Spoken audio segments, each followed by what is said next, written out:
All right, we are back. Let's talk about Wrestle Kingdom. Okay. Overall, the build-up and everything was complete ass. Yes. But the execution of the show was very good. Yes. They needed this Wrestle Kingdom to be a big success. Yep. And them doing the one night, them doing all of this stuff was 100% the right call. So let's talk about our first match, which was Bullet Club War Dogs defending the IWGP Junior Heavyweight Tag Team Champions against Catch 2-2. TJP came out as the, I'm going to butcher this immensely, the Aswang.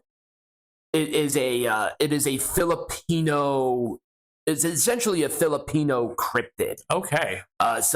There you go.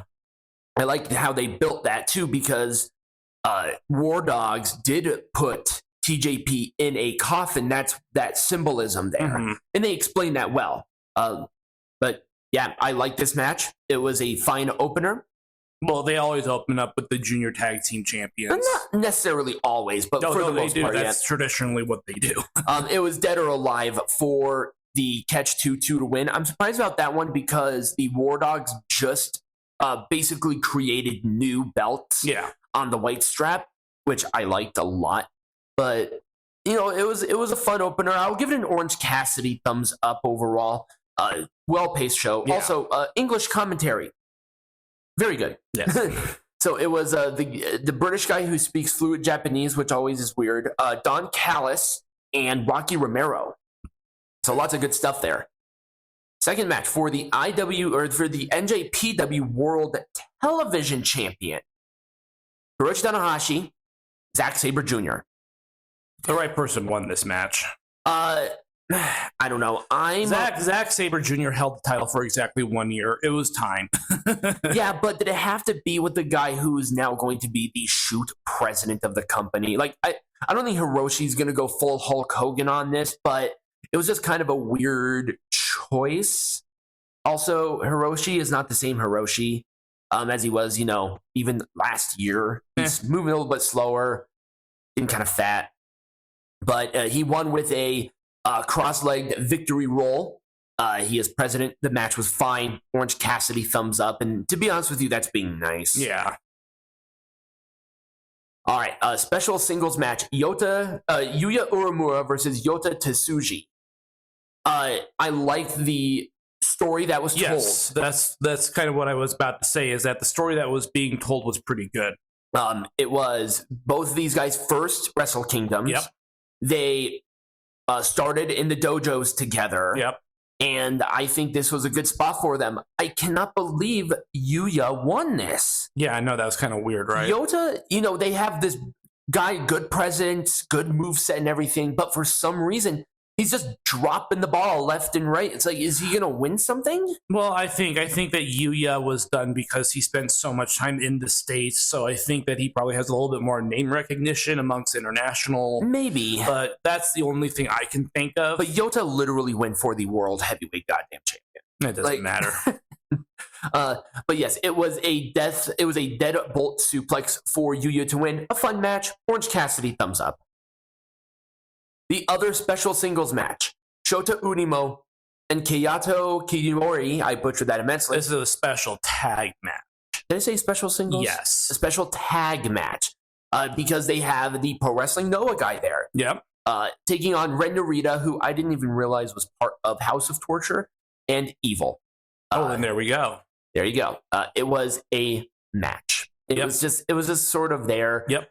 Double cross spikes for the House of Torture to win. Definitely needed them to win this, so I'm happy about that.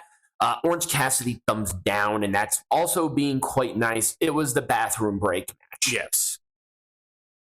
Shingo Takagi and Tama Tonga, these two beat the crap out of each other. Now, did you expect anything less? No. Okay. But they really built into that. It's like, hey, these two are gonna. This might hurt. Yeah. I needed a cigarette after, and I wasn't even in the match. I wasn't even in the same country. I was literally 15 hours away by plane? But yes, it was the BST, which is essentially a double arm pile driver for Tama Tonga to win, which I am surprised about. Yeah. Because he's leaving in a month, if I'm not mistaken. I don't know. I know he's been talking about it, but yes, Tama Tonga is the new Never Openweight champion. This gets a full thumbs up. I really like this match. Oh, there we go. For the IWGP and the Strong Openweight Tag Team Champions, Bishamon taking on the Guerrillas of Destiny. The reason that this match is happening is because Bishamon, who were the tag team champions, won the tag league. Right. So they could choose their own opponents for Wrestle Kingdom. Right. So that's how that works. So there we go. it was a fine match. I have seen better Bishamon and better Guerrillas of Destiny matches. Yep. I don't know why this one did not click for me, but it just didn't. It was really weird. It was. It should have, but it didn't. Frog Splash by Hikuleo for the Guerrillas of Destiny to win the match. Orange Cassidy thumbs up. Not really a whole lot going on there. Hiromu Takahashi and El Desperado for the IWGP Junior Heavyweight Champion. I liked the match. Yeah. It was fun. I am surprised El Desperado won. Yes. I thought Hiromu was going to win because they have a hard-on for Hiromu. Yeah, they do have a hard-on for Hiromu. Unless he is going to the heavyweight division, which I know that they have been teasing. Yep. But I don't like that whole way that they do the junior heavyweights and the heavyweights. Yeah, it's very strange. But El Desperado won with Pinche Loco, and I'll give it an Orange Cassidy thumbs up. Well, there we go. I've seen better matches from both, but I enjoyed the match for what it was. Oh, by the way, no match on this card at any point in time went over 30 minutes. Which is good because American audiences don't have 30 minutes. Well, it was a well-paced show. Yeah. I liked it. All right, for the new global heavyweight champion, I'm not a big fan of the belt.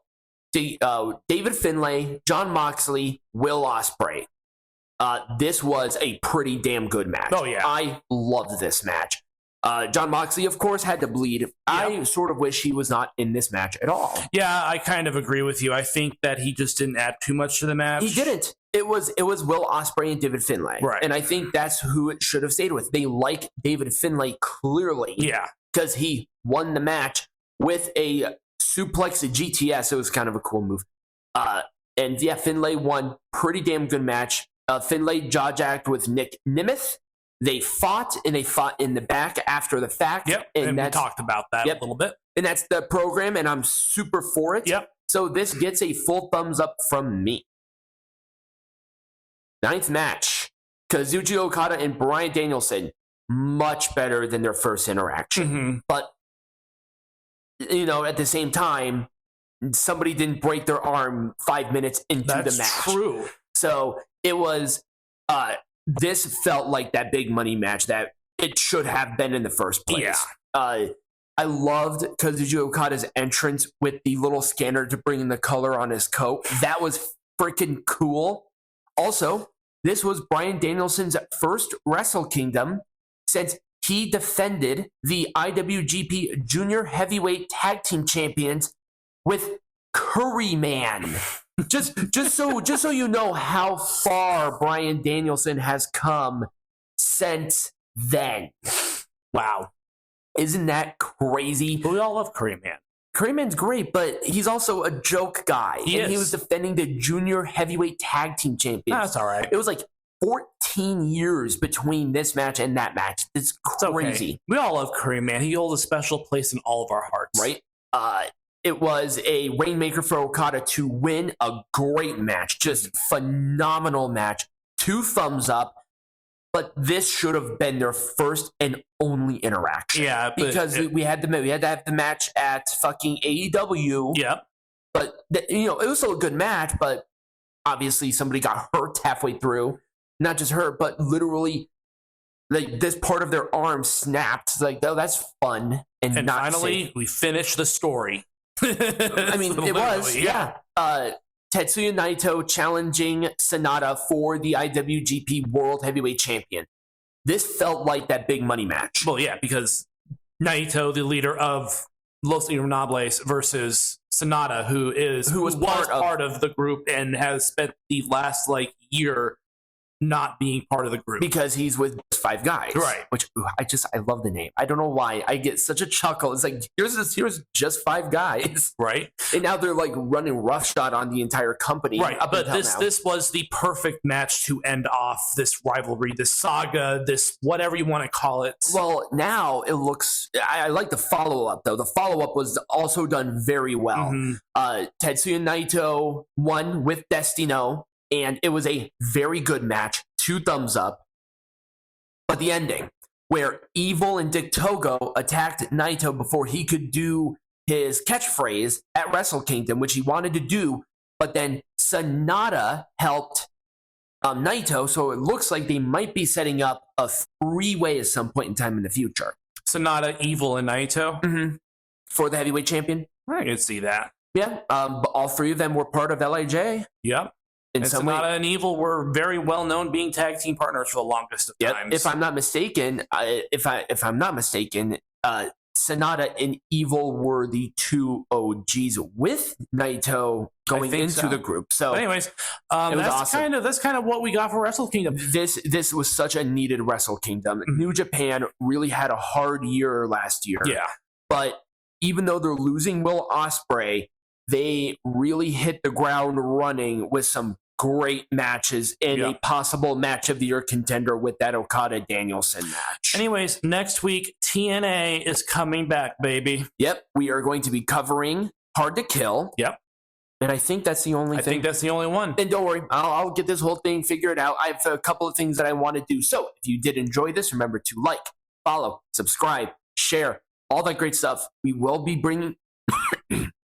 Excuse me. We will be bringing back matches next week. Yep. I just got carried away with the headset. So there you go. And as always, be majestic.